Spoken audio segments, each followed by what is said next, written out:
Auditores podem exigir aquilo que quiserem enquanto estiverem fazendo uma auditoria em uma determinada empresa?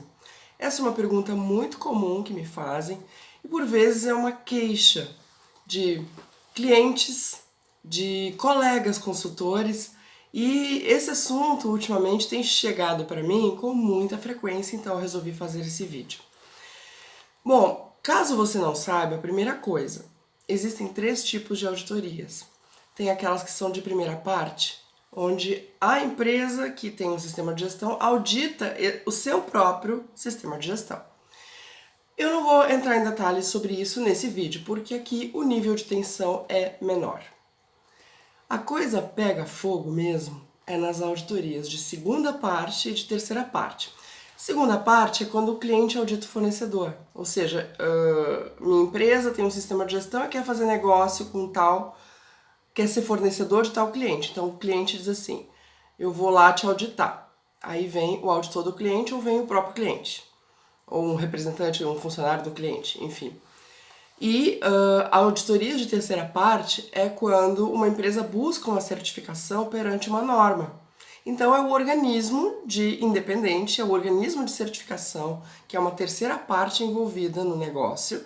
Ele não está diretamente envolvido, não está nessa cadeia de cliente-fornecedor, ele é um prestador de serviço. Ele que vai fazer a avaliação do sistema de gestão, uma avaliação independente. Obviamente que ele vai ser pago por isso, porque ele está prestando um serviço, mas ele não está na cadeia de negócio da empresa. Entende? Ele não vai comprar o produto dessa organização.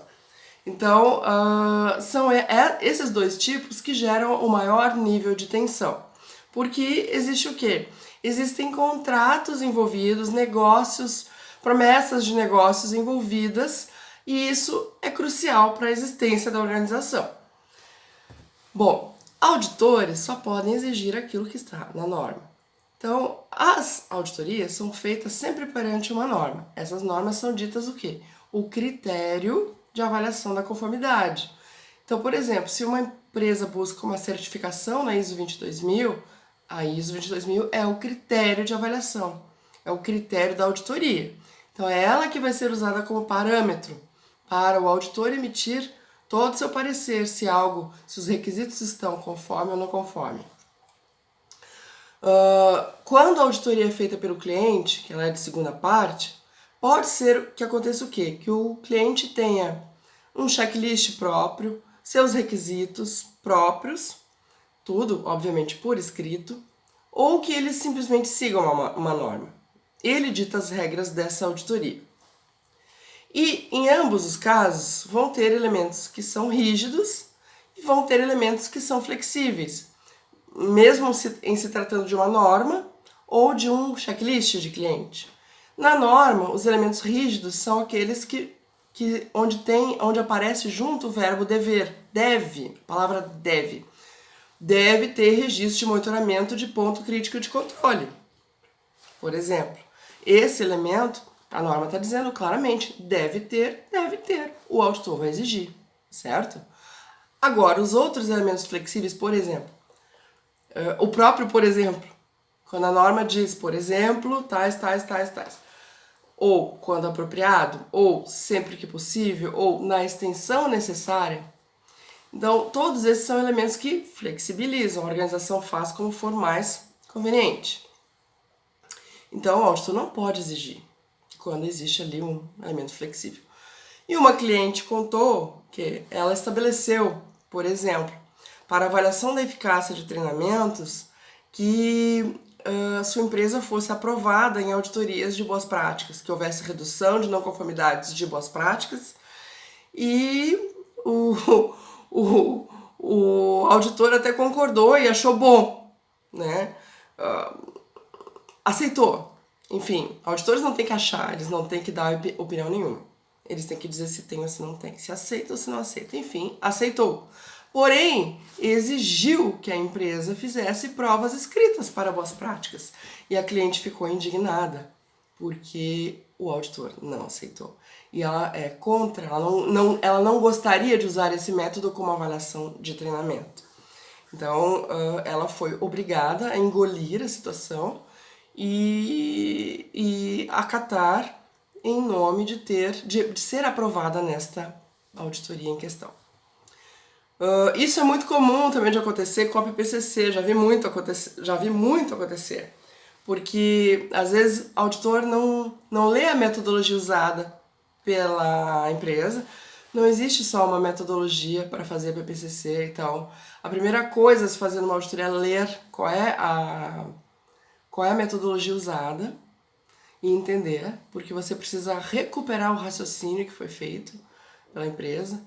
E outra coisa absurda que já vi também foi auditor exigir, por exemplo, que a empresa documentasse a árvore decisória do Códex Alimentários.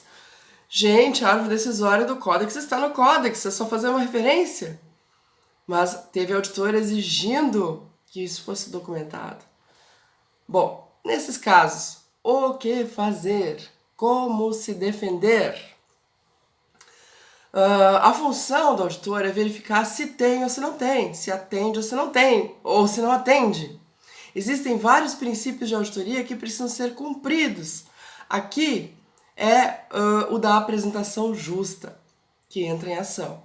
Então, a primeira coisa, se você está sendo auditado e passou por uma situação assim, ou está passando por uma situação assim, não entre em conflito com o auditor. Faça o seguinte, apresente os seus argumentos, apresente as suas evidências. Caso o auditor não aceite por qualquer razão que for, peça para que ele registre isso no seu relatório.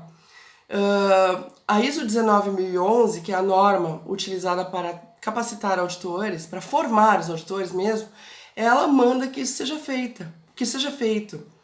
Lá nos princípios de auditoria, quando ela fala de que o auditor deve fazer uma apresentação justa de tudo que foi visto, ela indica, ela manda que ela é uma norma de diretriz, então ela recomenda que os pontos não resolvidos, onde não exista consenso, sejam registrados no relatório. E o que isso vai acontecer? Vai lá para a área técnica, vai para uma terceira pessoa, alguém que tem competência técnica, que entende do assunto, e vai avaliar, desde que a área técnica se manifeste e siga a auditoria em diante. Não discute, não entre em conflito, não cria um clima. Simplesmente diga para o auditor com firmeza, registra isso, registra as minhas evidências no relatório e pronto, vamos para o próximo item, certo? Se for auditor de certificadora, ele foi formado em um curso com base na 19011 ou na 17021, normas para auditorias de sistema de gestão. E ele terá que acatar, porque é isto que a formação recomenda. Agora, se for auditor de cliente, aí pode ser que a situação seja mais difícil. Porque o cliente pode exigir tudo o que ele quiser, né? Ele é o cliente.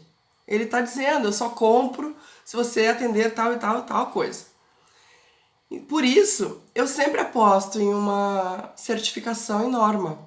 Porque a tendência, quando o fornecedor é certificado em uma norma, especialmente uma norma internacional ou uma norma amplamente reconhecida pelo mercado, a tendência é que o cliente não vai mais vir auditar, entende? Isso vai acabar. Tem empresas que recebem múltiplas auditorias e acabam partindo para a certificação para acabar com isto. E isso é real, tá? Acontece. Porque aumenta o nível de confiança e traz uma série de benefícios que já falei aqui em diversos vídeos aqui nesse canal, ok? Te ajudou essa dica? Gostou? Vai saber o que fazer na próxima vez que passar por uma situação assim? Não se desgaste. Manda para a área técnica. Eu sou a Silvia Berenguer, sou especialista em engenharia de segurança de alimentos. Te inscreve aqui no canal, ativa o sininho, marca um colega, compartilha esse vídeo, me segue no Instagram. Vem comigo que aqui você só vai crescer.